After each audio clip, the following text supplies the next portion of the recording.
that's not good. That's not it. They did that because the motor mount, oh yeah, that one's gone, and that one's ripped.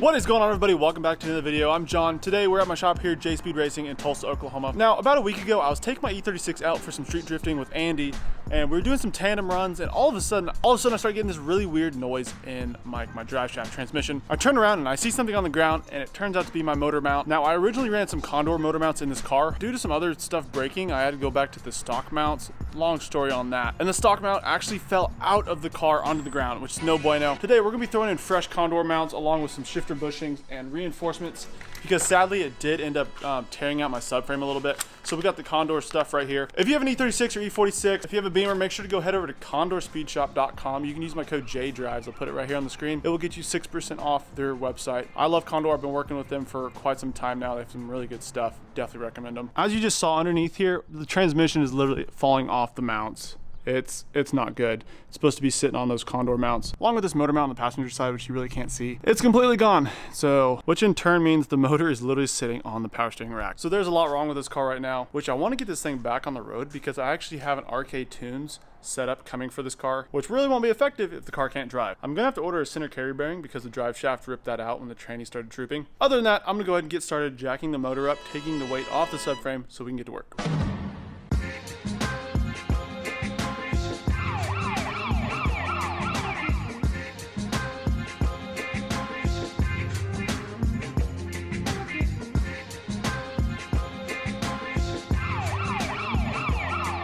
So what I'm going to do to drop the subframe, the first thing, I have the engine supported right now. I'm going to go ahead and start off by removing the tie rod. Pretty much the whole front assembly right here. We're just going to take all this apart. I'll have to disconnect the lower control arm bushings, aka the lollipop bushings right there. I'm just going to start with that. That way, I think the subframe's hold on by 4 big bolts that we can drop as well. And then that way, hopefully we can get a good enough look at the power steering and see what broke on that.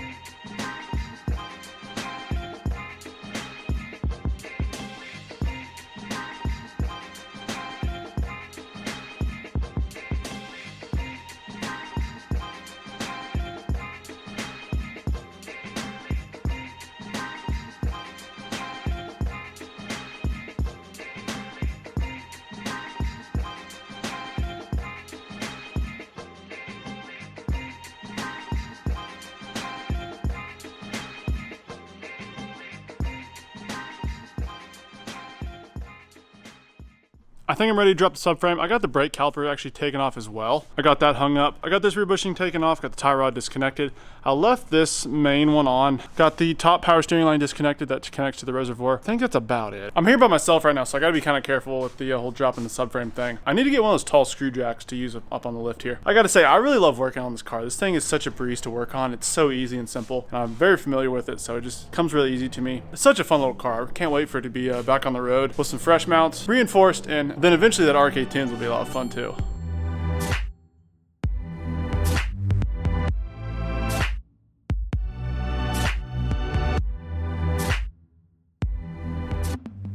Alright, got the subframe out. I ended up using these tires and trash cans as a little bit of a kind of a jack to hold it. So I caught it on the tires and the trash can. Everything's still on it as far as the end of it goes. But she's free. We should be able to roll her out with this trash can. I probably should do this with 2 hands to make sure it doesn't tip over. Ended up pulling the power steering rack as well. I kind of had to, and I might clean it up a little bit too. So I took a second trying to clean this thing up the best I can. This thing is just so filthy. Still got a little more cleaning to do. However, as you can see, it's all completely ripped out. That's not right. So what I'm gonna do now is actually get my angle grinder and my sand pad on there, hammer that out as best I can, make it flat, and then grind down around it to make sure I have place to weld to. These are the Condor reinforcements over here. These are pretty inexpensive. They're just little pieces of sheet metal that we're gonna lay on there and then weld to it, which I'll have to remember how to do these. I haven't done these in a while. I got the subframe pretty much all ready to rock. I believe this is how it sits. Now, I have heard that this might go underneath by a couple of people, but I've done this on top with Andy's car and it seems to work just fine. So that's how it sits right there, as you can see where the holes were. And that fits perfectly right there. Oh, that's satisfying. So that one sits there along with the other side, obviously just mirrored. And then you flip this thing over. You take this little piece and this sits right in here like so. So I'll probably go ahead and do that. Weld it down, might have to hammer it a little bit down to kind of make it flat. I'm gonna go ahead and get to grinding on this thing so we can get to welding.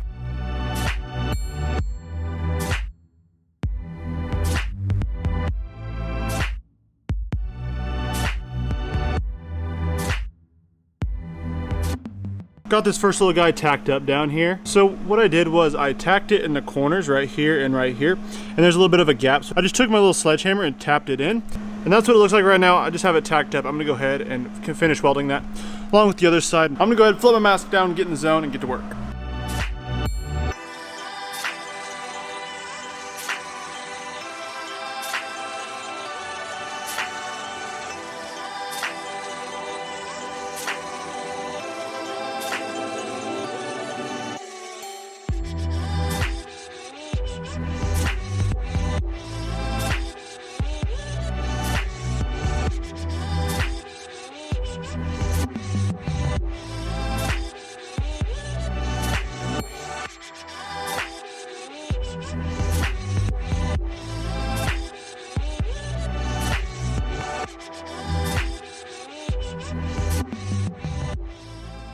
Now that is what I call all reinforced, ready to rock. The welds came out pretty decent.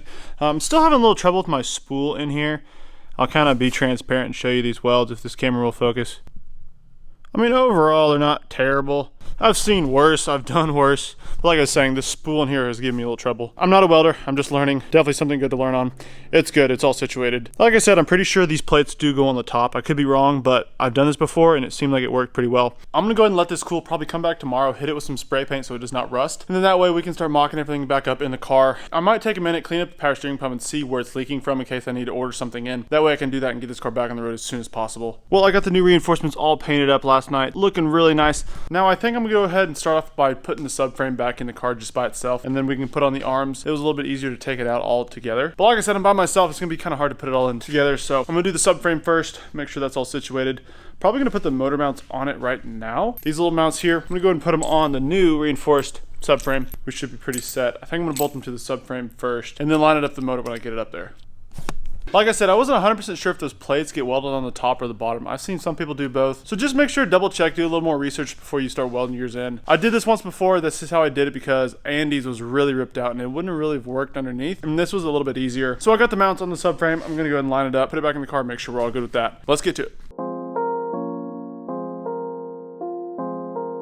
Oh man, I've been wrestling with this motor, trying to get it to go in. Finally got it on the mounts. I kind of had to pry it and everything. She is good to go. Motor's on, everything's pretty much straight. Transmission's pretty good. Had to order new tranny mounts because these old ones, let me show you these old ones. There's still one on there, but check out these old mounts. I don't know if you can see that, but they just got chewed up. What was making the horrible noise was actually the Guibo trans flange was actually hitting the transmission crossmember. But if you take a peek under here, got the Condor mounts shining. Looking good in here. I ended up ordering a new power steering return cooler line. I think that's what's actually leaking on this rack. I was going to order a new rack, but they're kind of expensive, and I'm probably just going to run with this one for now until I refresh the whole entire vehicle. So a couple tips. One thing I've noticed about these cars and these engines is that whenever you jack them up from the oil pan, they actually like to go crooked. What I ended up doing was having to put the driver's side on one first, lower it down while supporting this side with like an old mount. Then I took my trans jack and then jacked up this side individually, which made it tilt just enough where I could get the mount in. It's a little tricky. Definitely wouldn't recommend doing it by yourself, especially if you haven't done it before. Use a couple pry bars, just had to wiggle it back and forth. The entire motor and trans was actually shifted forward, so I had to pry it backwards about an inch or two. But I'm really glad to finally get this thing ready to rock. Now all I gotta do is finish putting it back together.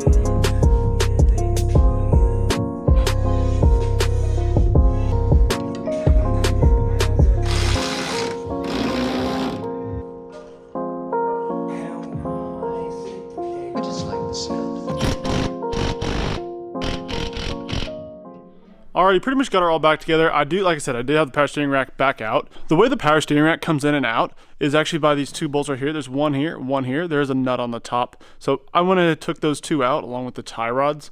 And then there's one more thing holding it in besides the, there's a couple lines running to it as well that you'll need to disconnect, like this boy right here. The steering column shaft, that greasy thing right there, there's one bolt and nut holding it in right there. And then I went ahead and took a little pry bar and pried that back. There's a better shot of it right there. There is a rubber bushing in there, which I need to replace that. I'm not sure if I'm gonna do it right now or a little bit later. It's not super difficult to get to, but down there in the bottom right is where the one bolt goes. I'm leaving the sway bar out as well. I actually do want to end up connecting that back to the car. That way I can be a little bit more stable in drift and potentially be a little bit quicker. But man, I really love this thing. If I could only own one project car, it would definitely be this E36. This thing has treated me so well. I've actually drifted, I think, about 15 drift events with this same car, same engine, same transmission. I put a clutch in it and a bunch of other drift mods. I'll link the playlist right up here if you want to check that out. I'll probably never sell this car. It's really near and dear to me and I have a lot of fun with it. I do want to do a complete refresh on it one of these days, but for right now, reinforced subframe, fresh motor mounts is definitely a step in the right direction. But I will be making a separate video on the shifter bushings. If you guys keep an eye out for that, I do have these Condor shifter bushings as well, along with a Guibo that I have coming in and some new tranny mounts. So that'll be a totally different video. Make sure to keep an eye out for that. Also, I have an arcade tunes set up for this car coming soon.